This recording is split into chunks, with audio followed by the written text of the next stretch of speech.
नमस्कार दोस्तों, स्वागत है आपका मेरे YouTube channel English grammar point by Kuldeep Yadav. जैसा कि दोस्तों हमने पिछले वीडियो में बात की थी प्रेजेंट परफेक्ट टेंस की, तो हम इसी सीरीज़ में आज के वीडियो में बात करेंगे प्रेजेंट परफेक्ट कंटिन्यूअस टेंस की। तो आइए दोस्तों शुरू करते हैं अपनी नेक्स्ट स्लाइड में इसके बारे में देखते हैं। जैसा कि दोस्तों इसमें कहा गया है, प्रेजेंट मतलब होता है वर्तमान, परफेक्ट मतलब पूर्ण, और कंटिन्यूअस मतलब निरंतर या किसी कार्य का जारी रहना एक्शन का। तो ये ऐसे सेंटेंसों के ऐसे वाक्यों के बारे में बताता है, ऐसे एक्शन के बारे में बात करता है जो कुछ जिसमें कार्य हमारा पूरा भी हुआ होता है और चल भी रहा होता है, होता भी रहता है। तो आइए नीचे देखते हैं दोस्तों। The present continuous describes what a person is doing. दोस्तों जहाँ हमने पढ़ा था कि प्रेजेंट कंटिन्यूअस डिस्क्राइब करता है कि what a person is doing, एक व्यक्ति क्या कर रहा है, वहीं हमारा present perfect continuous tells how long a person has been doing that action. ये प्रेजेंट परफेक्ट कंटिन्यूअस बताता है कि कैसे वे व्यक्ति कितनी देर तक उस कार्य को कर रहा है। जैसा कि दोस्तों इसमें नीचे एग्जांपल दिया गया है कि Katie is delivering mail, Katie mail को भेज रही है। दोस्तों ये हमारा बताता है प्रेजेंट कॉन्टीन्यूअस टेंस की बात करता है ये ऊपर वाला सेंटेंस। लेकिन इसके नीचे जो दिया गया है दोस्तों, she has been delivering mail for 2 hours, वो 2 घंटे से मेल कर रही है। तो दोस्तों इसमें 2 घंटे से मेल कर रही है, तो ये 2 घंटा इससे पूरा हो गया मेल करते हुए। तो ये परफेक्ट की भी बात कर रहा है और अभी भी कर रही है, तो ये कंटिन्यूअस की भी बात कर रहा है। तो ये इसलिए इसे दोस्तों प्रेजेंट परफेक्ट कंटिन्यूअस टेंस कहा जाता है। इसके नीचे दोस्तों दिया गया है, she has been working for the post office since 1997। इसमें दोस्तों बताया गया कि वह 1997 से पोस्ट ऑफिस में काम कर रही है। यहाँ भी दोस्तों 1997 उसे कुछ समय हो चुका है कार्य करते हुए, काम परफेक्ट हो चुका है, हमारा पूर्ण हो गया है कुछ कार्य करते हुए, और अभी भी वो काम कर रही है, मतलब अभी भी कंटिन्यूअस है, जारी है। तो ये हमारा जो सेंटेंस है ये प्रेजेंट परफेक्ट कंटिन्यूअस को दिखाता है।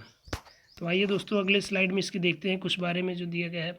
इस काल की हिंदी वाक्यों के अंत में रहा है, रही है आदि के साथ दोस्तों समय जरूर दिया रहता है, जैसा कि हमने ऊपर वाले सेंटेंसेज में देखा था 2 ईयर्स। और यहाँ दोस्तों पीरियड ऑफ टाइम, समय की अवधि के लिए एग्जाम्पल दिया गया है, 2 घंटे दी गई हो, 2 मिनट या 2 सेकंड दी गई हो, 2 दिन, 2 महीने, 2 वर्ष आदि के साथ फार का प्रयोग किया जाता है।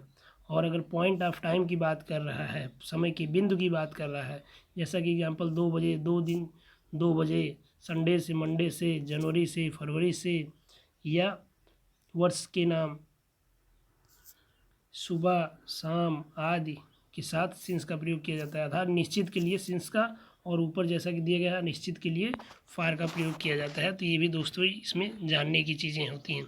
आइए दोस्तों इसके आगे हम देखते हैं इसमें इसके रूल्स क्या होते हैं। जैसा कि इसमें दिखाया गया है दोस्तों, आई, वी, यू, दे था प्लूरल सब्जेक्ट के साथ, बहुवचनकर्ता के साथ हम हैव बीन का प्रयोग करते हुए वर्ब की फर्स्ट फॉर्म प्लस आईएनजी का प्रयोग करके प्रीपोजिशन, ऑब्जेक्ट, और उसके बाद अकॉर्डिंग टू टाइम की हम सिंस या फार का प्रयोग करके सेंटेंस को फ्रेम करते हैं। लेकिन सब्जेक्ट अगर हमारा सब सिंगुलर होता है, एक वचन होता है दोस्तों, तो हम जैसा कि इसमें रूल दूसरा दिया गया है कि ही, सी, इट अथवा सिंगुलर सब्जेक्ट के साथ हैज़ बीन का प्रयोग करते हुए वर्ब की first form plus ING form का प्रयोग करते हैं। उसके बाद प्रीपोजिशन, उसके बाद हमारा ऑब्जेक्ट को लिखते हैं, फिर according to rules since or for का प्रयोग करते हैं टाइम के लिए। तो इस तरह जो है सेंटेंसों को हम फ्रेम दोस्तों करते हैं। तो आइए दोस्तों अगली स्लाइड में देखते हैं इसका कुछ प्रयोग, इसके स्ट्रक्चर के बारे में कि हमारे अफर्मेटिव स्ट्रक्चर क्या होते हैं। जैसा कि दोस्तों इसमें दिया गया है, अगर हम बात करते हैं अपने अफर्मेटिव स्ट्रक्चर की, अर्थात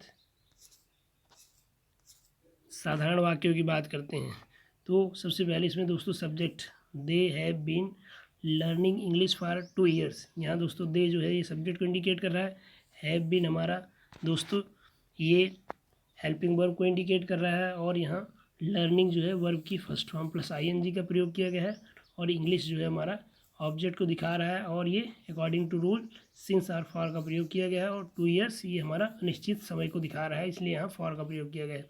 इस स्ट्रक्चर में दोस्तों हम इसे पॉजिटिव सेंटेंस में रखते हैं। सब्जेक्ट आता है दोस्तों कर्ता, उसके बाद हैव, हैज़, बीन का प्रयोग करते हैं अकॉर्डिंग टू सब्जेक्ट, जैसा कि हमने पिछले बताया था कहाँ हैव का प्रयोग किया जाता है, हैव बीन का प्रयोग किया जाता है, और कहाँ हैज़ बीन का प्रयोग किया जाता है। इसके बाद वर्ब की फर्स्ट फॉर्म प्लस आईएनजी का प्रयोग करते हुए दोस्तों इस तरह हम इसे पॉजिटिव सेंटेंस में रखते हैं। दूसरा आता है जैसे कि इसमें दोस्तों दिया गया है कि they have been learning English for 2 years, वे 2 वर्ष से अंग्रेजी पढ़ रहे हैं, तो ये इसको इंडिकेट करता है। दूसरा इसमें दोस्तों स्ट्रक्चर दिया गया है वो निगेटिव सेंटेंस का दिया गया है। इसमें भी दोस्तों सबसे पहले हम सब्जेक्ट लिखते हैं, उसके बाद हैज़ नॉट का प्रयोग कर देते हैं, ये हमारा अकॉर्डिंग टू सब्जेक्ट होता है हैव और हैज़, और उसके बाद बीन का प्रयोग दोस्तों इसमें हैव बीन के बीच में नॉट का प्रयोग कर दिया जाता है और वर्ब में आईएनजी का जोड़ फॉर्म लगा दिया जाता है, जैसा कि इसमें दिया गया है they have not been learning English for 2 years, वे 2 वर्ष से अंग्रेजी नहीं पढ़ रहे हैं। तो ये इंडिकेट करता है हमारा निगेटिव स्ट्रक्चर को, कैसे हम निगेटिव सेंटेंस को फॉर्म करते हैं, कैसे रखते हैं निगेटिव में। इसके बाद दोस्तों हमारा जो अंतिम है आता है वो है हमारा इंट्रोगेटिव सेंटेंस, प्रश्नवाचक वाक्य। जैसा कि दोस्तों इसमें भी दिया गया स्ट्रक्चर, इसमें हैज और हैव को हम सब्जेक्ट के पहले रख देते हैं, उसके बाद सब्जेक्ट का प्रयोग करते हैं कर्ता का, फिर बीन लगाते हैं और फिर वर्ब की फर्स्ट फॉर्म प्लस आईएनजी का प्रयोग करते हुए इस तरह सेंटेंस को फ्रेम करते हैं। फर्स्ट फॉर्म प्लस आईएनजी के बाद हम दोस्तों ऑब्जेक्ट को रख देते हैं, ऑब्जेक्ट के बाद सिंस और फार का प्रयोग कर दिया जाता है अकॉर्डिंग टू रूल। उसके बाद हम टाइम को इंडिकेट करते हैं, जैसा कि इसमें दिया गया है have they been learning English for 2 years, क्या वे 2 वर्ष से अंग्रेजी सीख रहे हैं, तो ये इसको इंडिकेट करता है। तो ये तो थे दोस्तों हमारे आज के कुछ इसके एग्जाम्पल और कुछ प्रेजेंट परफेक्ट कंटिन्यूअस टेंस के बारे में। तो दोस्तों आज के लिए इतना ही। मेरे चैनल को लाइक करिए, सब्सक्राइब करिए, बेल आइकन को ज़रूर दबाइए।